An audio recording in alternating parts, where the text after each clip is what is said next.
me where you're hiding. I promise I will find you. I will. For real.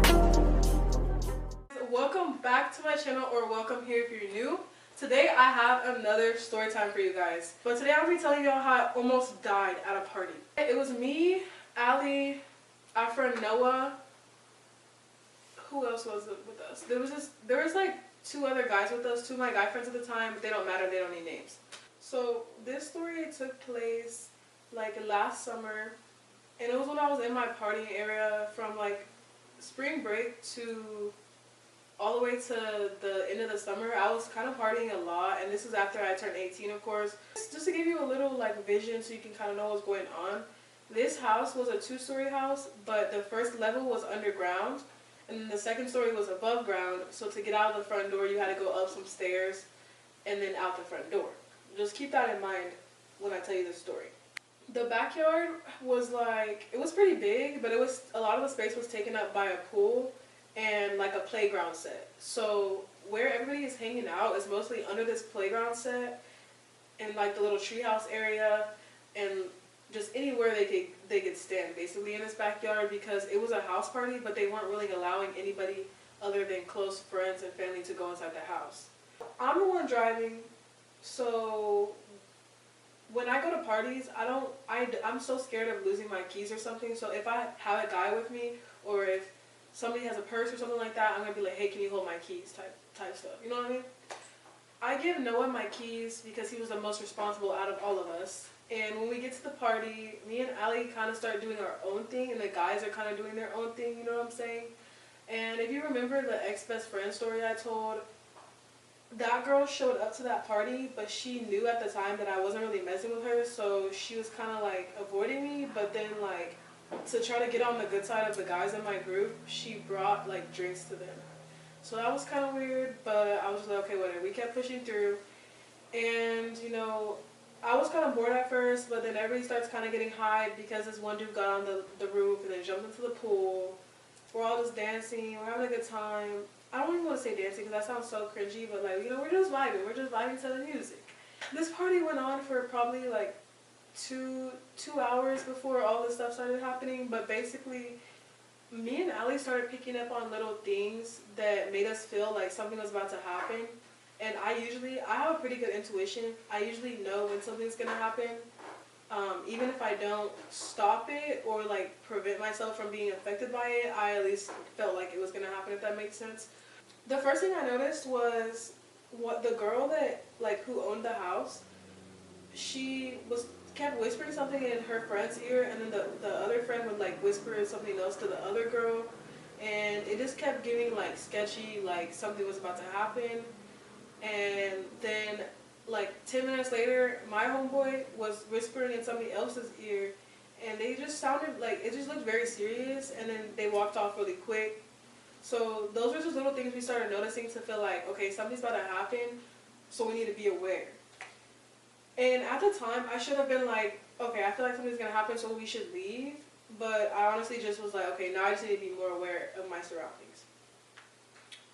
We're all standing in the backyard, and mind you, like, if you're looking at the house in the backyard, to the right, there's a gate. Or, no, to the left there was a gate, and to the right there was a gate, but nobody was coming in and out of the one on the right.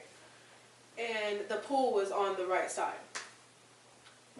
So, then, like, not even 10 minutes later, we hear, like, a bunch of shots, just like real quick. So everybody just like starts ducking and running, and people are jumping over the fences. People are trying to climb up the treehouse thing, which is like, why would you go off the treehouse? But anyways, yeah, so everybody's kind of fleeing for their lives. But me and Ali were like, let's go inside the house. Like, we can't jump this fence, and we're definitely not running out of the gates that they're literally shooting at. So we ran inside the house, and I'm not even trying to be dramatic at all. I literally heard and saw the bullets clip the corner of the house. Like, on the right side of where that gate was that nobody was using, there was bullets coming through that fence. And me and Ali like darted into the house.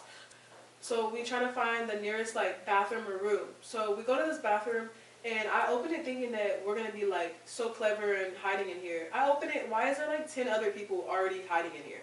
So we go in there and we try to find a spot because, like I said, there's so many people bunched up in there. There was literally we couldn't like sit, and we didn't want to stand, you know, because we want to be closest to the ground as possible. We're literally squatting on each side of this toilet. Like I'm squatting and I'm holding the toilet, the rim of the toilet with my hand. Okay, like it was so nasty. But me and Allie are literally squatted there, just like talking to each other, trying to comfort each other. I'm telling her like it's okay, just pray, just pray. And I'm literally praying like, please God, like don't let this be how I go out. And I literally typed up a message to send to my mom because I was so confident that like that was my last day on earth. I was like, I need to tell her I love her. That is so sad to think like that I was in that situation. I feel like I was that close to death. But yeah, so it eventually goes quiet, and I'm like scared because like why is it quiet? And then we hear more shots, but we hear everybody that was hiding in the living room, like that was squatted by the couches and stuff. They just start screaming. So me and Ali thought that the people came in the house with the guns, and that's why everybody was screaming like that. So now we're absolutely terrified. When I heard them scream like that, I thought, like, the only thought in my mind is, and okay, I don't know if, like, I could even say this on YouTube, but, like, the only thought in my mind is, like, they just came in the house and just started. We hear him scream, and then it goes quiet again.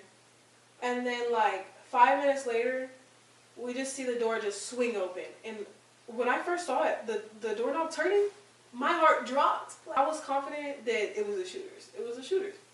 It was like some old lady. It was probably the girl's grandma that owned the house. But basically, she opens the door and she's like, "Everybody get out, get out, get out!"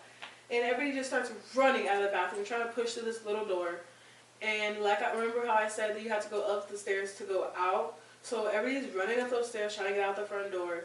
And when we went out of the house, we went out into the left, not even thinking about the fact that I parked on the right side. So we should have went out into the right. We started running down the street, and then we realized we're running the opposite way.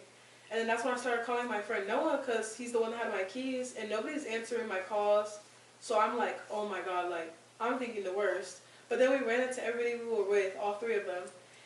And they were just really chill. Like, they were acting as if, like, nothing happened. And I was just like, we run into them, we get my keys, we go back to the car. And then the next day, I'm talking to my homeboy, like, what was that? Like, you invited me to a party, and I almost died. Like, what was that? So we were thinking it was, like, a group of guys or something. You know, it's guy on guy beef. Tell me why it's one of my homeboy's exes. And she's, like, mad about him. I think she was mad that he, like, her and her brother showed up to the party and, like, literally aired it out.